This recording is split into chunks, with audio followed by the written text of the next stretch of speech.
Hello, everyone, and welcome. My name is Alessandra Galloni. I'm the editor-in-chief of Reuters, and I am thrilled to host Albert Bourla, the CEO of Pfizer, for a Reuters Newsmaker. Newsmakers are interviews that our newsrooms host around the world with leaders of global business, government, economics, and society. All of our interviews are conducted independently by Reuters journalists, such as myself, under the terms of our trust principle. Thank you very much for joining us. So let's jump right in. A general question first for you. With rising concerns over the global economy, growing banking crisis, how might the pharmaceutical industry be affected? What kind of outlook for financial markets, for the economy, is Pfizer assuming as you plan ahead? Like all businesses, Alessandra, it's our industry is not immune for the global financial crisis. For example, in the largest and in many cases the only customer of us are governments. And governments coming out of the COVID crisis with a significant debt, then hit with globalization crisis, with global tensions, with the war in Ukraine, with inflation. Clearly, that does not create a positive environment. However, we have to live with our health issues. And this industry is bringing a solution. It's not adding to the problem, it's bringing the solution. Utilization of medical innovation, of new medicines, not only saves lives, not only has the potential to improve the health of the individuals, which is priceless, but also has the potential to reduce downstream cost potential, because people that they are compliant with my medicine, for example, we have expectation that they will not go as often to the hospitals, or they will not have to go to get serious ill. So I think I see us more like a solution rather than adding to the problem. Got it. I mean, I want to come and talk about the solution, more in depth. But if I could just ask you sort of another general question, what about? I mean, you're a captain of industry, so do you think we're heading into recessionary winds? Specifically, how do you see the economic panorama? If you speak with experts, I don't think that you will find anyone who is not worried about this possibility. But there are different levels of conviction that this will happen eventually. I tend to be optimistic, and I tend to see things usually as a glass half full. So I believe that we will be able to overcome these challenges, hopefully without a serious financial crisis. But it's not going to be an easy sail. However, I think we should prepare for the worst. So if it happens, we won't be just unprepared and magnify the consequences of that. Great. Another sort of question about the context, because of course it's important, to talk about the context in which you're operating before sort of digging deep into your products and your plans. What about the stalemate on the U.S. debt ceiling talks? I mean, how much does that increase your perception of risk, to the U.S. economy? I mean, it's becoming, a repeat event, right? So is there a concern that the parties won't be able to pull back from the brink? Clearly, there is concern, because this is so important that you don't want to have even the slightest uncertainty on that. And also, clearly, the fact that has been resolved every single time in the past doesn't create assurances that will be resolved also in the future. So from my perspective, and I think from every American's perspective, irrelevant if they are in business or in education or a simple citizen, we would like to see a solution to that problem. But, you can't have solution unless if the two parties talk to each other. So we encourage that the two parties will continue a dialogue and will find the right compromise. I mean, you have been such, your company has just been such an important player over the last 3 years for obvious reasons with the COVID pandemic. Are you now, involved in conversations in Washington, to help the situation along? No, I'm not playing the role of brokering between the two parties. It's not my role. As a leader of a global business, I do speak to both the government and both sides of the aisle in the Congress with representatives of them. And among the many things that I discuss are also the issue of the potential crisis because of the debt ceiling. And I'm telling them what I'm telling you, that it is very important to play politics on that, and they should find a compromise that is win for both and continue with our economy. Got it. Okay, so we were just talking before, before we went live, that last week the WHO declared that COVID is no longer the global health emergency that it was. I was joking to you that it was just the week that I had COVID, but anyway.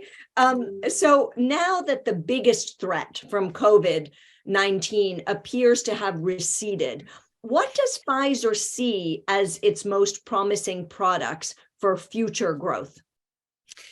One, I think we all heard the WHO, and I think they did the right thing, because clearly there is nothing, the situation is nothing to do with what used to be. But as you said, COVID continues to exist. And I think this is also what WHO is saying, that COVID continues to exist. In the US, I'm monitoring very closely every day the weekly infections that they are reported, and there are a lot. And also the hospitalizations, and there are still a lot. Nothing to do with the crisis that we were expecting, but it is here. And when I see it from our perspective and our obligation, we speak with a lot of scientists, and we do believe that COVID will continue to exist. This is a virus that has the ability to mutate, so changes constantly. And also the protection that the vaccines are giving against this disease, but also the protection that you're getting if you have a natural infection. We have seen that doesn't last long for many people. It's common. I was one of the cases that I got COVID within 2 months. So I shouldn't, because I was, let's say, vaccinated and infected, but I did, because the variant is changing. So from that perspective, we continue to invest in COVID. So right now, we spend hundreds of millions of dollars in research, trying to upgrade the vaccines. One is to follow the new variants as they are emerging. The other it is try to create vaccines that will be better protection, second generation of vaccines. The same we are doing with our treatments. As you know, we are one of the most utilized or prescribed oral treatments in the world. And we are working also on second generation with new molecules treatments. So our belief it is that COVID will continue being a public health issue, not to the magnitude that used to be. And as a result, we should invest in trying to find better solutions. And also as a result, we think that we will have revenues out of the COVID products that will make them among the biggest. But it's not going to be the epicenter of what we do. So let's put aside COVID. In the next 18 months, Pfizer is launching in the US and globally 19 different products or indications. Most of them new products, so new molecules, new vaccines.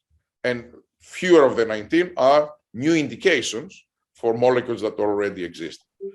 I don't think, to my knowledge, that any pharmaceutical company, including us, of course, has ever done something like that, to be able to launch 19 new products in 18 months. And of course, after the past of the 18 months, we have a new wave is coming. But right now, I think we have the opportunity to have a significant impact on public health by the correct introduction of all these products. Includes products for cancer, includes products for immune diseases like atopic dermatitis, ulcerative colitis, includes new vaccines. And so we have a lot of activity beyond COVID, and we have a lot to offer to the patients around the world. So you've opened up a lot of themes.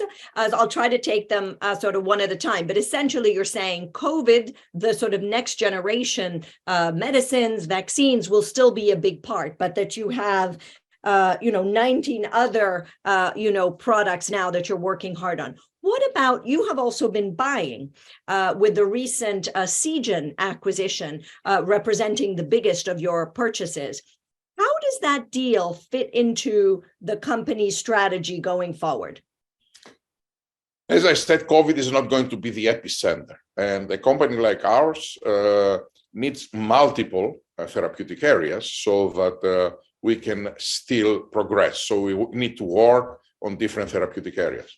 But it's clear that our acquisition of Seagen is setting a very clear new priority for Pfizer, the battle against cancer. Our next moonshot is not to save the world from COVID, as many people said, but it is to have a significant contribution in battling cancer. In COVID, we did that by selecting two technologies that were pivotal. One was the mRNA technology of the vaccines, and the other was a protease inhibitor. That was the technology that we are using for the oral treatment.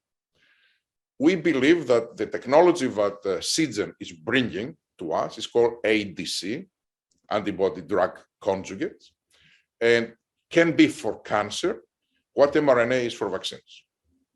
It can be used as a platform that you are changing every time either the antibody or the drug that you conjugate, and as a result, you can attack tumors in your brain or in your lung or in your kidney, in every part of your body. So this is a very big investment from us. In reality, if you make the math, Pfizer is giving the entire profits, all the profits that we made from COVID products, vaccines and orals in 21 and 22, and we will make in 23, to the shareholders of another company, just to acquire a technology that we believe will end, products that we believe will allow us to battle cancer. And we are very serious about it, not only from how much capital we deploy into that, but also how much of our scientists and me personal attention we are giving to this. And on this, just to close the question, I'm going to come back to COVID, but just to close the question, you still have a lot of cash in this area or any other. Do you anticipate any large deals in the near term or more sort of modestly sized? I anticipate in the near term modestly sized. I think we have done 4 acquisitions, and then we have one prospect with Seagen that hopefully will close by the end of the year, maybe beginning of the next year after the regulatory reviews. And I want to focus the company right now in integrating those acquired companies, and particularly Seagen, if the acquisition is approved by regulators, so that we can be successful with that. So I think it's time for us to focus on that. Clearly, we will be doing business development and on the side and on the margin, but I don't expect in the near future something as big as Seagen. Got it. Okay, so let's take a little bit more time then on COVID, because obviously you said it's still such a big part of what you're doing. The US government is handing over the purchasing of COVID vaccines and treatments to the private sector. Have you begun negotiations for those deals, and how are they going? On the vaccines, I think we are way more advanced right now because we are ready to launch at any time. We expect to see what will happen in June in a critical FDA meeting, and when the FDA is going to decide if we are going to change strains in the vaccines or not. In any case, I believe with new strains or not, sometime towards the end of the year, we will launch commercially. We have already discussed all the conditions, and we are ready to launch to the normal channel. And is there, pressure for the company to lower post-pandemic prices for the vaccine or Paxlovid, particularly given the low demand? No, I think we will price the products as in every commercial operation in a way that reflects the value of the products, and that needs to be negotiated with payers. So far, the negotiations, I think the payers are finding our request reasonable, and we have come to agreements for the vaccines. We haven't done that for the oral pill yet, because it's not clear when the commercial launch will start. Probably again this year. We are ready for it. But again, we will come with a pricing proposal to the payers that we think they will find reasonable, so we will agree and move ahead. What about the European Union? Has there been any progress in negotiations on revising its COVID vaccine contract? Is there an agreement emerging, if at all? There has been significant progress, and we are continuing the negotiations. And because this negotiation involves the EU plus all member states, there are so many, I don't want too many comments because it's open right now, but I'm optimistic that we should find a solution pretty soon. One of the things that I have wondered, so many of us have wondered, and maybe you can illuminate us, is why was China's government, the government of China, Beijing, so reluctant to use your COVID vaccine? And even the access to more of the Paxlovid supply, even at the height of their outbreak, just earlier this year, more recently. Why was that? First of all, I cannot comment for the Chinese government how they are thinking. I'm sure they want the best for their people, and they have their way, and they have the responsibility to make the decisions. Clearly, they didn't use any Western type of vaccines, and they stick to it. And now I've read they are launching their own mRNA vaccines. I don't know, maybe they are very good, maybe they're not. I have no idea. On Paxlovid, they did use a lot of our medicine. The whole discussion that was with the Chinese government that leaked into the press was on the price negotiations to include it in the reimbursed, in the list of reimbursement. We couldn't come to an agreement. But in China, the product is available in the commercial channels, and it is available also in the state channels, but to be purchased commercially, not reimbursed. And we are working also for local manufacturing of the product in China. So I think the Paxlovid played a significant role in China and will continue, hopefully playing for the benefit of the patients. But beyond this, do you think that this reluctance, sort of what happened with the COVID vaccines, is affecting your negotiations with China on other medications? Could there be a sort of lag effect or consequences for other medications?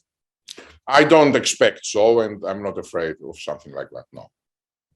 Okay. Another legacy of the pandemic, and we have seen this as we tried to report on it, has been growing mistrust of vaccines, and including in general, right, routine childhood immunizations. It has contributed, as you know, to the rise of figures like Robert F. Kennedy. What needs to be done to counter this wider assault on vaccines? I think it's a very difficult situation, and I would say, unfortunately, it's not an assault on vaccines, it's on science. Everything that is scientific right now is disputed. And not only science as a whole, but very specifically, the credibility of iconic institutions like CDC or FDA or EMA in Europe is disputed as objective and scientific competent to have an opinion on those topics. Academia, like opinions that are issued by Harvard, by Stanford, by French universities, by UK universities, by Italian universities, okay, are disputed just in social media. We are living a situation that I never thought we will live, and clearly I never thought we will live after a pandemic where science is who saved us, right? It is science that won the virus, right? But right now, unfortunately, as it happens very often, any health issue is getting caught into politics. And unfortunately, at large in the world, the political life is heavily polarized right now. No matter where you look, in a European country or in the American or in every part almost of the world, we don't have a normality in terms of political debate. We have a situation that the two parties, they don't talk, and they are the voices are getting louder, which means they don't listen to each other because they are listening only to their voice. And that's unfortunate. And I don't know how to resolve it, really. So I hope that things will become better because people will start listening to one another. And then again, the trust to people that they know, they're scientists, they spend all their life in doing that, will return. But so specifically, is there anything that, that Pfizer is doing specifically or can do or is thinking of doing to counter this misinformation? You're such a big player. We are a very big player, and we attract a lot of publicity in everything we do or say. And we have a responsibility as a result. So what we do, we try to be always as transparent and truthful so that we maintain this trust. When I look at surveys, that it's very important for us.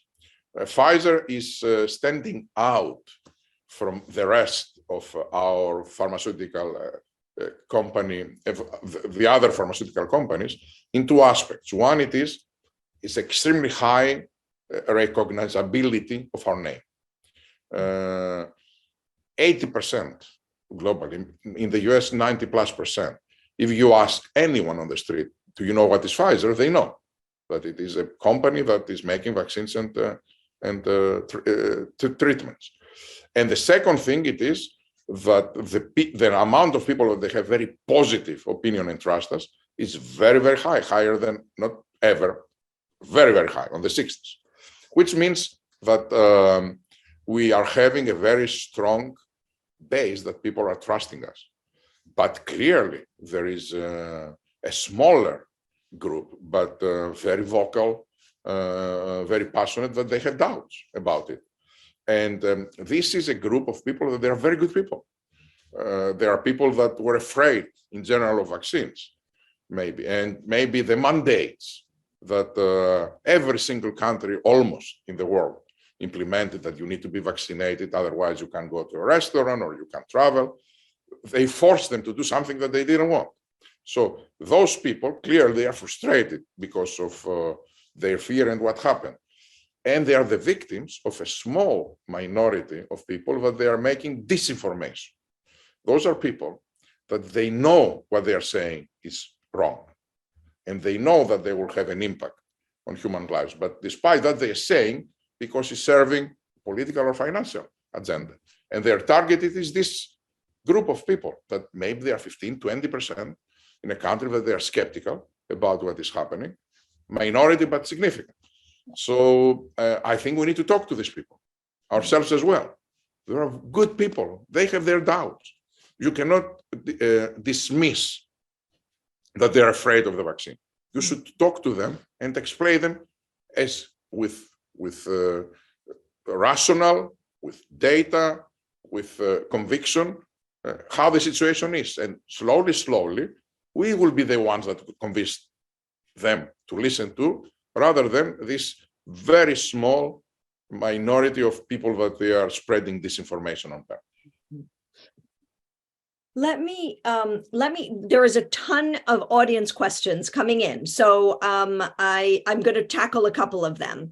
One of them that came in super early, so something people are very interested in, is given the success of mRNA therapies during COVID-19, in what other therapeutic areas do you see mRNA having an impact? I believe you've seen mixed results in testing the mRNA vaccines against flu. Does that influence your view on how it might be best used in the future? I think the mRNA technology will be used in several applications. And the lowest hanging fruit is to make other vaccines. I'm very optimistic that we will have good vaccines for flu with the mRNA technology. And optimistic because I know data. We haven't completed our program yet so that we can disclose it, but it's running and is running in many countries in the South and North Hemisphere. So I think I'm optimistic that we will have something. And it is not the only. I'm very curious because, can you give us a sense of sort of, you sound very optimistic. Can you give us, a percentage, a number, something that you can share your optimism with us regarding these results with flu? I said optimistic, not very optimistic. And in science, I say that because in science, I have seen many times clinical trials that the first initial data are showing something very promising, and then the final data, they're coming and they are not fulfilling this promise of the early. So we need to wait to see the data. But of course, from data that I see on the lab and for data that I see in early phases about the immune responses that we are creating in terms of antibodies, the T-cell responses that I see in terms of cellular immunity are making me think that we can have something important here. But we need to wait to see the final clinical results, and I'm optimistic that they will be positive in showing better vaccines that we can have with mRNA. And just last question, when do you think you will be able to speak with more certainty? I think, the world was, in a way, we were treated by, never had vaccines for COVID, never had the vaccine process been as fast as COVID, right? So I think the world now thinks that you can operate at this speed all the time. When do you think you will have a sense of whether your optimism is going to be proven true or not? Our flu program, for example, is expected to read out before the end of the year. Usually in these clinical trials, the key dependency, it is the infection rates, how many cases you will accumulate, because the way that the studies are working is you vaccinate people, and then you are waiting to see how many of them will get flu. And when you have enough number of flu cases that you don't know if they belong to the placebo or to the control, if they belong to your new treatment or to the old treatment, because you're comparing to an old treatment, then when you open it, you will see how many cases you have in one and how many in the other to see if they are different, better or worse. So it depends how many cases we will be able to accumulate. When we make calculations, before the end of the year, we should know. Got it. But you never know. Of course. So just to close on the COVID part, and then we can move on to something else. There is increased talk in the United States of creating a commission to review the handling of the COVID pandemic, similar to the inquiry into the events into September 11, 2001. Would you support such an effort? Look, I think transparency is important, but as long as it stays as a bipartisan and let's find solutions to be able to do the truth. I'm not certain in this environment of polarization that we can accomplish that, but I hope for the best. As I said, I'm always a half full glass type of person. So another question, a very popular audience question, which I think just shows the level of interest in this industry, after, especially in time after COVID. So typically, the question asks, typically your industry is focused on cure. How much of your time is spent on preventative medicines and steps? More and more, I think, at least at Pfizer's case. One, it is because we have a significant research efforts in many, many, many vaccines. I spoke to you about 19 new products. 5 of them are expected to be vaccines. So it's a significant effort, and that's clearly on prevention. Also, a lot of our medicines that we are having are eventually preventing serious situations that can happen. And that's also another, let's say, aspect. So it is recognized that prevention, it is way more cost effective for the healthcare system. It is also recognized that prevention is reducing human pain and suffering way more effectively than waiting until the individual is sick and then try to treat them. So we are diverting a lot of attention to something like that. Great. So we've talked a little bit about politics and the polarization, that you have in politics and society, and science has become almost a political issue, right? Which seems, strange to say the least. But I am going to ask you a more political administration question, which is, the Biden administration, is moving forward with its first effort to allow Medicare to negotiate drug prices. How manageable is this change for the industry, or are we witnessing the end of an era for pharmaceutical developers when it comes to basically seeing the bulk, the majority of their profits from the United States?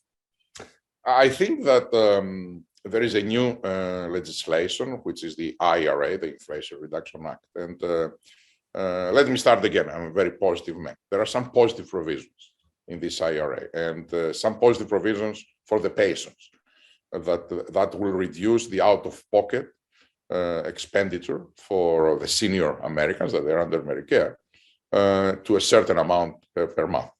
I don't think it goes as deep as it should, but clearly it is a positive direction. Then there is on the other hand, this provision that is called negotiation. It's not negotiation at all. It is price setting. The negotiation, it is that the other party will tell you what is the price, and if you reject their offer, they will tax you 95%. So this is negotiation with a gun in your head. I think that will have a significant impact. There are a lot of mistakes that were done in this law. For example, they are saying that the negotiation will happen 9 years after the regulatory approval for small molecules and 13 for large molecules. I can't understand. How is it possible to have a law that will tell someone, don't invest in low molecules, invest only in large molecules? Because why to invest in small when you're getting 4 years less of pricing than with large molecules? If the playing field was level, you will go where science is taking you. If you see the opportunity with a small molecule to go after cancer, you will use a small molecule. And if you see that you have better chances with a large, you will go large. Now you will ignore one of the two because the government is telling you which scientific way to force, because the incentives are very important. So I think every single company that is doing research, and I'm not talking about the 15 to 20 biopharmaceutical companies like us, but I'm talking about the 1,000 of biotech small companies, will have very big issues in finding financing for small molecules, and they will also have very big issues in general, and they will be very careful where and how much they invest in research.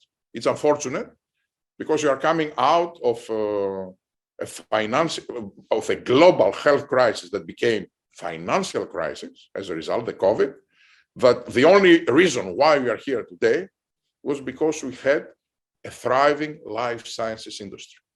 We have a life science industry that they did the tests, the vaccines, the treatments, you name it. So it's unfortunate that just after that, we create such an environment which creates a lot of disincentives. So do you expect the pharmaceutical industry, the bigs and the thousands of littles, to sue to stop the legislation from taking effect before 2026?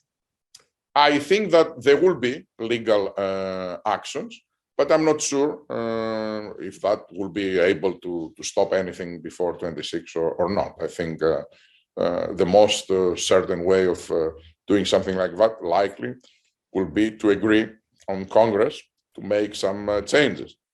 I'm not optimistic, though, that also this will happen, because it's a divided government in the US, and I don't think any legislation will move before year 2026. I hope I'm wrong, and I hope there will be some bipartisan legislations that will happen, and hopefully also for health, but I'm not very optimistic.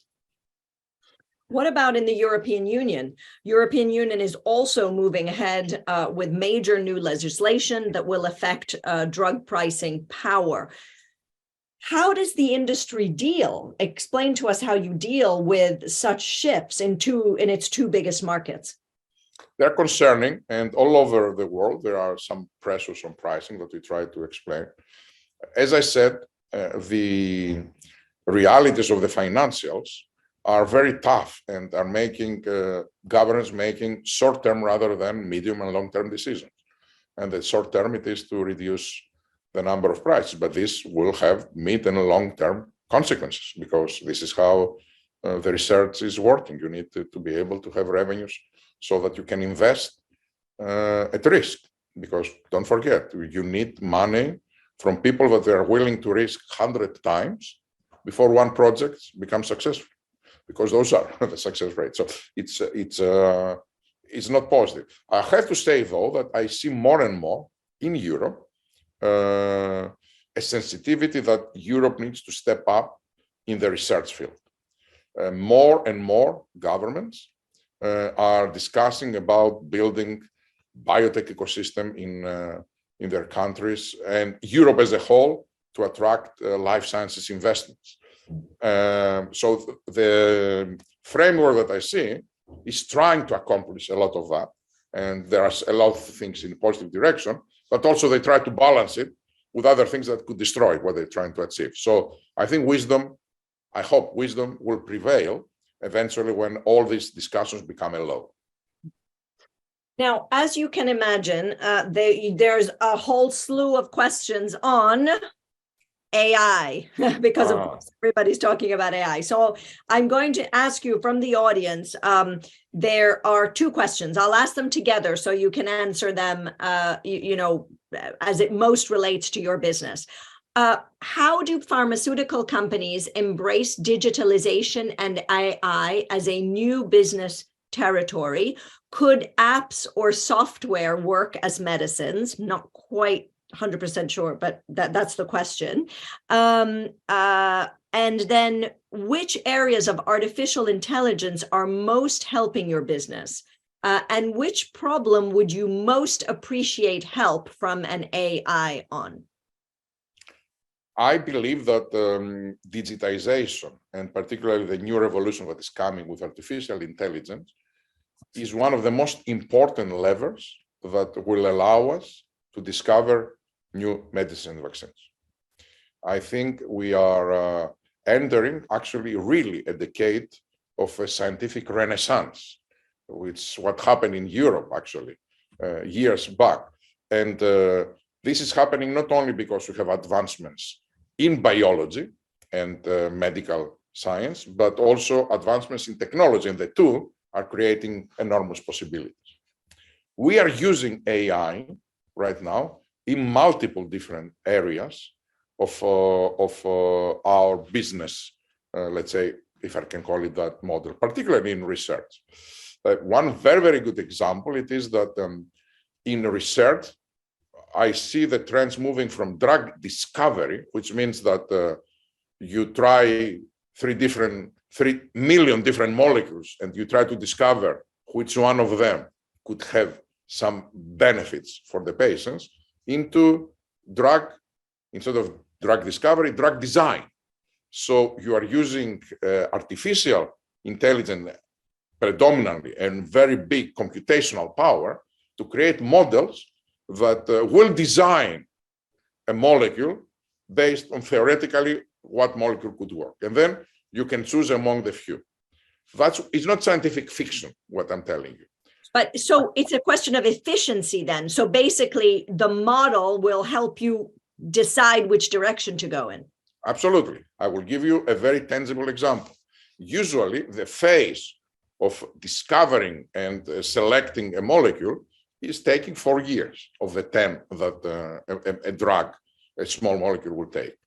That phase for Paxlovid took 4 months. And during those 4 months, we were able to design 600 different molecules with AI and artificial intelligence. We didn't have to go to 3 million. And from these 600, then we were able to select the one that we tried into the labs, and then we tried into the clinical trials. That's a very, very good example of something that was used to generate something remarkable for society. We can do the same in every single step of the research process, not only on the drug discovery and how you design molecules. We can use artificial intelligence to identify which patients can be part of our clinical trials. We can go into data and big data that exist in healthcare systems, and through AI, discover trends that were unknown to us. So, for example, to connect a gene with a disease that we didn't know that there is a connection, and find a solution. On cancer, by doing the genotype of the cancer molecules, AI would select which is the area that we should attack the cancer cell so that we can kill it and have, let's say, a result without affecting the other parts of the body, the health. So I can go on, and then in the manufacturing process with AI to predict what mistakes can happen and to be able to control your process so you don't have failures and then drug shortages. So sometimes there are no drugs. That happens mainly because somewhere in the manufacturing process, something went wrong, and then the whole batch had to be thrown away. So I'm very, very bullish in the impact that AI could play in life sciences. This is fascinating. I feel that we could have a whole session just on this, because the ramifications and the applications seem to be immense. But you mentioned clinical trials, and there's a very interesting question from the audience on clinical trials. The question says, as we have seen clinical trial diversity numbers dropped to its lowest level of the decade, how is Pfizer tackling the issue of clinical trial diversity? First of all, it is very high in our mind, and we try to make sure that the makeup of the population that is participating in clinical trials represents the makeup of the population that the medicine will be applied. And in the US particularly, it's clear that some populations, like the African Americans or the Latino, are underrepresented in the population of the clinical trials. In fact, Pfizer, we are not at our worst. Actually, we are at best ever. For Pfizer particularly, we did, because it's very important to us, a recent survey of the participation, and we were almost on census for the African Americans, and we are making significant progress for Latinos. So we are trying to make sure that patients or health volunteers from the African American community, Latinos, are equally represented as from the whites and the Asians, that they are overrepresented in these trials. So I think we have time for one more question, and I would like to ask you about abortion, the abortion pill. Pfizer expressed disagreement with the court ruling in Texas to block the use of the abortion pill, and it's possible that the same judge would overturn the FDA's approval of the drug.